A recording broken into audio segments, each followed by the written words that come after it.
제2의 강남은 어딜까요? 남들은 모르는데 값은 싼데 미래에 확 뜰 게 예상돼가지고 나만 들어갈 수 있는 데가 있냐라는 건데, 사실 여러분은 제2의 강남이 어딘 줄 알고 계세요. 그래서 안 가보시더라고, 말씀드려도. 안 가면서 떠먹여주길 바라시니까 그러면 성공 못하죠. 그 교훈을 좀 뼈저리게 명심하시면은 여러분의 제2의 강남을 찾을 때도 도움이 되실 거라 생각은 들어요.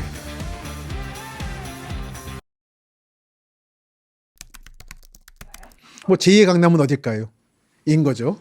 뭐 이런 책도 내다 보니까 그 현장을 다니는 거를 전 답사라고 부르고 있고, 이게 부동산에서 임장이라고 하죠. 예전에 글자라든지 그림이 적혀 있는 종이라든지 돌 같은 걸 연구해서 그런 기록들이 가지고 있는 의미를 최대한 넓게 해석해 보는 학문이 있습니다. 그걸 문헌학이라고 하는데, 그 방법을 도시에 적용해 보는 거죠. 제2의 강남 얘기를 할 때마다 제가 답을 드리는 게, 사실 여러분은 제2의 강남이 어딘 줄 알고 계세요. 성남시 분당, 판교, 수원 광교, 화성 동탄, 그 용인 기흥 수지, 그리고 최근에는 평택 지제나 천안 아산 신도시, 그리고 청주 오송 등인 거죠. 알고 있는데 그럼 다 아는 거고, 혹시 이제 제2의 강남이라 말할 때는 남들은 모르는데 그래서 값은 싼데 미래에 확 뜰 게 예상돼가지고 나만 들어갈 수 있는 데가 있냐라는 건데, 그 계속 말씀드리는데 제가 요즘에 강조하는 게 청주 오송 가보시라고. 근데 이렇게 말하면 사람이 그래요. 그게 무슨 그 강남이냐고 무슨. 그러니까 이러다니까요. 판교가 제2 강남이라 그러면 이미 다 알고 있지 않냐고 말을 하고, 아직 여러분이 모르신데 말씀드리면 그게 무슨 강남이냐고 그러고. 최근에 그런 곳에 가보신 적이? 계속 도시가 커져요. 계속 택시 개발하고 계속 아파트 올리고, 삼성 평택 공장하고 용인 SK 공장, 그리고 SK 청주 공장 가보면은 점심시간에 수많은 건설 노동자들이 움직이는 걸 보게 됩니다. 식사하시려고. 그리고 온 사방에 스쿠터와 자전거가 쭉 배열돼 있고, 보면서 아, 이런 게 살아있는 도시구나라는 생각이 드는 거죠. 이게 커가는 도시구나라는 느낌 받아요. 그리고 자연 마을들이 남아있는데 그 마을들에 플랜카드도 붙어 있어요. 토지 수용 반대부터 애매한 토지 수용 보상 협의, 그런 것도 좀 체크하시고, 그리고 자연 마을이 있는데 그 너머로 보이는 거대한 반도체 공장, 아마 단일 건물로서는 한국 최대 규모일 겁니다. 그 압도적인 시각적 충격이 있습니다. 그런 걸 보면은 느낌이 옵니다. 자연스럽게 인간은. 아, 이게 성장이란 거구나라는. 이걸 핵심으로 해서 아파트 단지가 이렇게 만들어지고 있구나라는. 도시가 커지고 지역이 커진다는 거는 아파트 값이 오르는 것만 말하는 게 아니에요. 제가 보는 도시의 기능은 복합 기능이기 때문에 24시간 불이 꺼지지 않는 도시를 전 좋아하는데, 그게 강남의 핵심이라 생각하고, 그런 일부가 만들어지고 있는 게 지금 최남방이 아산 신도시, 오송, 청주 SK 공장, 그리고 평택 지제인 거죠. 그리고 용인도 이제 SK 공장이 털을 닫기 시작했기 때문에 아마 몇 년 내로 그런 모습이 나타나기 시작할 거예요. 그러니까 기본적으로는 강남 3구와 이어져 있을 것, 이 사람들이 같은 생활권을 공유할 것이죠. 교통이 핵심입니다. 교통이 없으면은 어느 지역도 뜨지 않아요. 근데 그렇게 봤을 때는 SRT 라인, 또는 경부고속도로 라인, 신분당선 라인, 이 라인 따라 쭉 계속 만들어지고 있는 게 강남이에요. 예를 들어 요즘에는 여러분들 절반은 알고 절반은 모르는 평택 지제, 고덕신도시, 그런 지역들이 아마 여러분들이 절반 정도는 납득하시고, 하지만 아직 가보신 분들이 아직 뭐 없지 않냐고 말하는 전 강남일 거예요. 근데 강남이 원래 그랬어요. 강남의 개발사를 보면 황무지에 아파트 먼저 짓고 주택 먼저 짓고, 거기서부터 길을 쓰고 생활환경을 만들어가면서 여기까지 만들어낸 그런 성장해가는 과정으로서의 강남을 주목합니다, 저는. 그리고 한국의 기간 산업인 반도체 벨트에 속해 있을 것. 지금 광교라든지 동탄, 지제 등은 반도체 공장이 있음으로써 탄생한 확장 강남들이거든요. 그리고 특히 송파구에서 출발한 강남적 삶의 양식이라는 게 있다고 저는 생각하는데, 대규모 택지 개발과 아파트 단지, 그리고 자연적 또는 인공적 수변 공간, 석촌호수를 말합니다. 그리고 복합 쇼핑몰, 이 삼박자가 맞아 들어가는 게 강남의 어떤 존재 양식이라 생각하는데, 이게 지금 복제되고 있죠, 그쪽으로. 그 보면 꼭 요즘에 신도시 만들면 호수공원 만들잖아요. 그건 석촌호수부터 시작된 규칙이라 생각해요. 그리고 백화점이 있으면은, 큰 백화점이 있으면은 어느 정도 자립성을 갖고, 없으면은 서울 방향을 향해서 종속성을 갖습니다. 소비권은. 백화점 이용하는 사람들은 남쪽으로 안 가더라고요. 그 중심 방향을 향해 가요. 그건 소비는 그런 거죠. 그래서 지금 강남 쪽이 안 무너지는 게 계속해서 주변이 커지고 있기 때문에. 강북으로 커지면 성동구라든지 일부 용산에 한남이라든지 옥수 이런 데 뜨는 거는 저는 강남의 확장으로 보는 거고, 근데 이쪽은 좁아요. 그리고 강북입니다. 남쪽은 무궁무진하게 넓거든요. 그래서 계속 퍼지고 있는 거고, 세종을 중심으로 해서 대전, 청주, 전 중부권이라고 부르는데 여기를 제2의 강남으로 보는 사람도 있습니다만 전 여러 요건에서 그 지역은 강남은 아니라 생각합니다. 거기는 중부권이지. 강남이 가지 않았던 길을 그쪽에 가고 있다 생각해요. 철저하게 정부 주도로 개발되는 지역. 원래 강남도 그러려고 했거든요. 원래는 서울 강북에 있던 시설들을 강남으로 옮기면 된다 생각했습니다. 유사시에 두 번째 6.25 전쟁이 터지더라도 그 정도면 충분히 대응할 수 있을 거라고. 상공부단지, 총무처단지 오고 서울시청 내려오고 그러려고 그랬는데 이 모든 계획이 75년쯤에 정세 변화와 함께 더 남쪽으로 가자로 바뀌게 되는 거죠. 이제 베트남 전쟁이 격화됩니다. 그러면서 미군이 한반도에서 완전히 철수를 할 수 있는 상황이 벌어졌어요. 또 하나는 박정희 대통령의 독재가 더 점점 심해지다 보니까 미국이 더 이상 감당할 수 없는 수준이 되기도 했습니다. 그런 상황에서 한국이 자력으로 북한과 맞서는 상황이 일어날 줄 모른다는 걱정을 하게 됩니다. 강남으로 다 내려보내려고 했던 게 70년대 초까지 상황. 그러다가 75년 되면서 그때 강남은 사실 버림받았고 과천이라든지 안산, 창원 그리고 지금의 세종이 원형이 되는 행정수도 계획이 만들어집니다.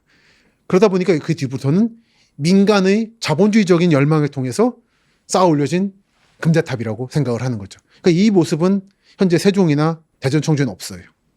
그래서 지금 세종의 미래를 보면 강남이 만약에 국제정세가 더 심해지지 않았다면 베트남 전쟁을 통해서 이렇게 되겠구나라는 걸 예측할 수가 있습니다. 또는 과천도 마찬가지예요.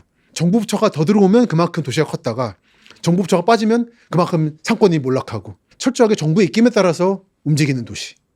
그렇죠. 여러분이 지금의 강남만 보시면 사실 다음 강남을 못 찾으시는 거죠. 전 역사를 배우자 말하는 건 아닌데 강남에서 이루어진 개발 방식이 전국에 적용되고 있기 때문에 이 규칙을 좀 이해하시면은 톤은 비슷하게 흘러갑니다. 그러니까 그걸 이해하면은 다른 지역을 볼 때도 도움이 돼요. 꼭 모든 사람이 강남에 관심 있는 게 아니거든요. 어떤 부산 분들은 에코 델타시티 미래도 보실 거고 기장도 볼 거고 광주 사람들은 광주 군공항 빠진 뒤에 이제 개발도 보시는 거고 대전도 마찬가지고 그렇습니다만 여러분 지역을 보실 때에도 기본적으로는 강남 개발 때 일어났던 좋고 나쁜 점들이 모두 적용되기 때문에 반복되기 때문에 알아두시면 좋습니다. 왜냐하면 강남 개발은 한반도 역사상 최초로 벌어진 대규모 택지 개발이었기 때문에 그래요. 근본적인 배경 두 가지는 하나는 안보, 국제정세. 1950년 6월 25일에 한강을 넘어온 사람과 안 넘어온 사람과는 운명이 너무 갈라졌거든요. 그 경험이 너무 강렬했습니다. 그래서 강남 개발할 때는 정부가 일방적으로 밀어보낸 게 아니라 시민들도 강남에 가야 유사시에 도망갈 수 있다는 확신을 가지고 있었어요. 역사적이고 국제 정세적인 영향을 강하게 받죠. 가장 안전한 축은 현재 한국에서는 동남축이에요. 서울에서 부산 가고 일본 가고 미국 가는 축. 북쪽에는 북한이라 부르는 적국이 있고 서쪽에는 중화인민공화국을 부르는 적국이 있습니다. 그러니까 동남방은 안전한 거예요. 그래서 한국의 방위산업체들, 총알 만드는 데라든지 뭐 현대 핵무기 개발하던 곳들은 다 창원, 부산 등에 있죠. 그게 그 이유인 거죠. 그게 서울로 오면은 동남 쪽에 존재하는 강남 3구가 되는 거고 동남으로 뻗어나가는 제가 말하는 확장 강남이 되는 거죠. 그 미래 개발축은 동남방으로 갈 거라고 예측할 수 있는 거죠. 국제정세적으로 동남방이 안전하다. 그 라인으로 경부고속도로를 깔았다. 그리고 이 라인 따라서 강남으로만 반도체 공장이 들어오고 있다. 반도체 공장이 물론 북쪽에는 하나 있는데 그 유력한 양대 기업은 강북으로 넘어가지 않습니다. 북쪽은 위험하고 서쪽도 위험해요. 동남쪽으로만 만들고 있어요. 그게 경기도를 넘어서 이제 충청도까지 넘어간 상태죠. 그러니까 핵심 기관시설 그리고 우주기지 또는 방위산업체들이 있는 위치를 보면 명확한 겁니다. 근데 확신만 있으면 안 되고 땅이 있어야 되잖아요. 근데 강남 땅이 왜 비어 있었냐면은 영등포 천호동 개발할 때 여기는 저습지였어요. 참 쓸모없는 땅이었습니다. 물넘치고. 반포 개포가 무슨 뜻이냐면은 개포도 원래 반포동이라고 불렸거든요. 반이라는 게 물이 이렇게 굽이굽이 돌았대요. 그렇게 물이 휘돌아다니는 마을이었던 거예요. 포구마을. 그러니까 사람이 못 사는 거죠. 그런 마을이다 보니까 사람이 못 살았는데 소양강댐을 만들고 한강 수중보, 신곡보라고 하는 두 개의 보를 만들어요. 그래서 사실은 한강은 호수가 됩니다. 그리고 소양강댐을 만들면서 수위가 현저히 낮아져요. 그러다 보니까 모래 땅이 확 드러나는 거예요. 그러니까 택지 개발하기 좋아진 거죠. 그래서 강변북로 올림픽대로를 깔면서 제방을 쌓은 거죠, 일종의. 그래서 생긴 빈 땅에 지은 게 아파트 단지. 서부이촌동, 동부이촌동, 여의도, 서초구, 강남구, 송파구 순으로 차근차근 디귿자 모양으로 개발을 합니다. 그 최종 단계가 잠실지구 개발이었어요. 그러니까 이 두 가지가 핵심인 것 같아요. 안보적 요인으로 어떻게든지 여러 강남 중에 어딘가로 도망가야 된다라고 하는 국민적인 공포감. 그리고 소양강댐과 올림픽대로라고 하는 토목기술의 발전. 이 두 가지인 거고, 여전히 그럼에도 불구하고 강남은 살기에 좋은 땅이 아니었습니다. 예를 들어 동탄 이신도시를 여러분이 가보셨는지 모르겠는데, 가보면 아직 황무지예요. 먼지 풀풀 날리고 집만 있고 막 쇼핑센터도 없고 그런 데였는데, 여기를 왜 부자들이 오게 됐느냐. 압구정 무슨 아파트라든지 수소비리처럼 자꾸 비리 사건이 터지는데, 그때마다 사회의 정관계에 내노란 인사들이 거기 있다는 게 드러나는 거예요. 그러면서 부자들이 저기 가는구나라는 입소문이 퍼집니다. 쭉. 그런 말 있잖아요. 정치인들은 악플보다 무플이 무섭다고. 제가 볼 때 부동산도 그래요.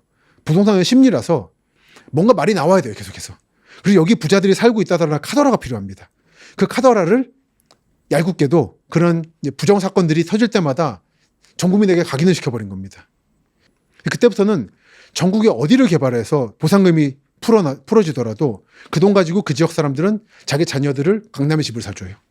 그래서 지금 아무리 혁신도시 개발하고 세종 개발하고 그래도 지금 결국 강남으로 돌아오게 되는 게 그런 구조가 만들어진 거죠. 이제 되돌리기 쉽지 않다고 봐요. 그러면 강남은 무조건 블루페인인가요? 예, 저는 강남이 잘나서가 아니라 다른 대안이 안 나타나기 때문에 강남이 버틸 거로 보는데, 강남이 탄생한 거는 대단히 우연한 국제정세의 산물이었어요. 현대 한국의 탄생과 함께 비롯된. 근데 이 정도의 급박한 상황이 다시 벌어져야지 아마 새로운 축이 만들어질 거라 생각해요. 정조가 사실상 새로운 수도를 만들 각오로 수원 화성을 만들면서 원래 수원이었던 화성시 병점 주변의 부자들을 다 끌고 와가지고 화성에 정착을 시킵니다. 그 정도로 준 건국을 생각해야지 중심이 새로 만들어지는 거예요. 그렇기 때문에 강남이 잘나서가 아니라 다른 대안이 필요할 만큼 급박한 상황이 안 일어나고 있기 때문에 오래 갈 것으로 저는 보는 거죠. 그러니까 제가 늘 말씀드리는 건데, 강남 개발 때도 그랬어요. 사람들이 흔히 하는 거짓말이 강남이 이렇게 뜰 줄 몰랐답니다. 그거는 절반반 진실인데, 지금 강남이 이렇게 뜰 줄은 몰랐지만 지금의 강남 3구, 서초, 송파, 강남구가 어느 정도 개발될 거라는 걸 모두 알고 있었어요. 다만 돈이 없었습니다. 지금도 우린 돈이 없죠. 그리고 또 하나는 그 당시에는 지금의 강남 3구가 유일한 강남이 아니라 사실 핵심 강남은 영등포와 그 주변이었습니다. 그래서 강의 남쪽 지역, 넓은 의미에서 그 지역에서 최초로 개발된 택지 지역은 영등포 물레동인 거고, 양평동인 거고, 그 다음에 구로군 거고, 그 다음에 강서구 화곡동인 거고, 쪽이 뜰 줄 알았던 거죠, 사람들이. 인천으로 가는 핵심 라인이니까. 근데 이 축이 설마 무너질 줄 아무도 몰랐던 거죠. 점점 동쪽으로 갈 때는 이쪽은 땅끝, 저기 뭐 산으로 가는 가봤자 집 옆에 황무지가 먼지가 뭐 휘몰아치고 그랬던 데였던 거죠. 거기에 갈 선택을 했던 사람들은 무모했거나 아니면 내부 정보를 미리 빼돌렸거나 그랬던 사람들인 겁니다. 그래서 그런 강남이 될 줄을 몰랐다는 건 맞지만, 지금의 강남 지역이 전혀 개발될 줄 몰랐다고 하는 거는 그거는 스스로를 속이고 있는 거다. 마찬가지로 동탄이나 광교나 판교나 우리 모두 알고 있었습니다. 개발될 줄은. 근데 이렇게까지 판교가 성공할 줄 몰랐죠, 사람들이. 동탄 1신도시가 이렇게까지 확고하게 자리 잡을 줄 몰랐던 거죠. 그런 거는 강남 개발하고 똑같아요. 그러니까 강남 개발 상황을 보면은 그런 타산지석을 얻을 수 있습니다. 함부로 예측하지 말 것. 그리고 택지 개발이란 거는 생각보다 계획을 세운 사람의 상상을 뛰어넘게 성공할 수도 있다. 그리고 계획을 세웠던 사람들이 예상 이하로 주저앉을 수도 있다. 그러므로 함부로 예측하지 말 것이라는 교훈을 얻을 수 있는 게 강남 개발에서 배울 수 있는 가장 큰 교훈이고, 그 교훈을 좀 뼈저리게 명심하시면은, 그걸 마음에 새기시면 아마 여러분의 제2의 강남을 찾을 때도 도움이 되실 거라 생각은 들어요. 완성된 데는 더 이상 크게 많이 오르진 않아요. 늘 만드는 시점이 어수선할 때가 많이 오르는 시점이에요. 그 GTX도 마찬가지잖아요. GTX A 북쪽 구간, 고양, 일산이라든지 창릉이라든지 파주, 운정 이런 데가 지금 많이 오르는 거지, 완성되고 나면 그렇게까지 상승은 없을 겁니다. 그렇게 해서 확 성장할 곳이 점점 줄어들고 있는 건 사실입니다. 그러다 보니까 이제 사회가 점점 고착화돼 간다, 경제적으로. 그걸 받아들이고, 그럼 내가 이제 살기 편한 데를 골라볼래 라고 하면 강남 말고도 많은 살 곳들이 있다는 게 제 말씀이기도 합니다. 질문이 정확해야 돼요. 그래야 답이 정확히 나올 수 있고, 질문이 정확하려면은 내가 뭘 생각하고 뭘 바라는지를 명확히 스스로 물어봐야 됩니다. 근데 그걸 안 물어보고 그냥 남들이 좋다는데 가야지 하면은 늘 남의 뒷구멍이만 잡게 되고 늘 상투만 잡게 됩니다. 실제로 현장에 가보시라. 한 번이라도 가보시라. 그래서 안 가보시더라고, 말씀드려도. 오송하면 가보시라. 진짜 가보시라는데 결국 안 가요. 안 가면서 떠먹여주길 바라시니까 그러면 성공 못하죠. 남들 안 가는 데를 가봐야 됩니다. 다들 투자 성공하는 분들 부지런하게 삽니다. 일을 헌납해가지고 어디 차 몰고 가서 황무지 돌아다니면서 다 봐요. 지금도 투자 주식 하시는 분들도 그 기업들 다 실사 보고서 읽고 공장도 반복 내보고 그렇습니다. 하나라도 부지런하게 하시는 분들이 성공해요. 물론 그만은 요인이 아니지만 그걸 안 하면 성공할 수 없다는 건 확실해요. 그래서 여러분이 임장을 가시더라도 근무 끝나고 저녁에 가거나 주말에 만에 가실 텐데 그러지 말고 하루 연차내서 평일 출퇴근 시간에 가보세요. 어느 지역을 볼 때 주말하고 평일 출퇴근 시간은 교통량이 다릅니다. 평일 출퇴근 시간을 봐야 그 지역의 진짜 교통 상황을 알 수 있고 사람들의 유동량을 볼 수 있어요. 하루 연차를 희생할 수 있어야 돼요. 그 정도도 못하면 사실은 그 질문은 의미 없는 질문을 던지고 계신 거라고 저는 생각합니다. 자가용은 기본적으로는 안 타고 다니고 혼자 다닐 땐 버스, 택시, 철도, 도보로 다니죠. 그리고 도보로 다닐 때 읽혀지는 도시의 흐름이라는 게 있어요. 도시나 공간의 흐름이 있습니다. 전 도시를 잃는다고 말을 하는데 사람들은 결국은 걸어 다니면서 마을을 만들고 길을 만들고 도시를 만든 거거든요. 그렇기 때문에 그거를 도로로 자가용으로 싹 통과해 버리면은 그걸 못 읽게 돼요. 특히 요즘에는 읍면 소재지나 도시나 그 관통하면 길이 막히니까 외곽 우회도로를 많이 만들어요. 그러다 보면 차로만 다니면 내비게이션이 글로 안내해줍니다. 근데 도심은 막히니까. 그러면 지난 100년간 나아가서 500, 600년간 쌓였던 그 도시의 층이라는 게 있는데 그거를 완전히 비껴가면서 다니게 됩니다. 그러니까 시간 아깝다 생각하지 마시고 주말에 어디 가실 때 예를 들어 태안반도, 안면도 꽃제 해수욕장 가신다. 그때 내비게이션이 안내한 대로만 가지 마시고 일부러 한번 국도로 들어가 보세요. 그러면 또 다른 세계가 펼쳐져요. 거기부터 답사와 임장이 시작되는 거죠. 길을 많이 다닐수록 다양한 형태의 길을 다닐수록 많은 삶의 모습이 보이고 그러다 보면 여러 형태의 주거도 보이고 내가 살 만한 곳들이 눈에 띄게 됩니다. 구입할 만한, 거주할 만한, 살 만한. 강남은 살기 좋은 곳이 아니에요. 맨날 홍수 나고 물에 잠기고 그래요. 하지만 오를 것을 알고 있고 거기가 중심이라 사람들이 믿으니까 사람이 몰리는 겁니다.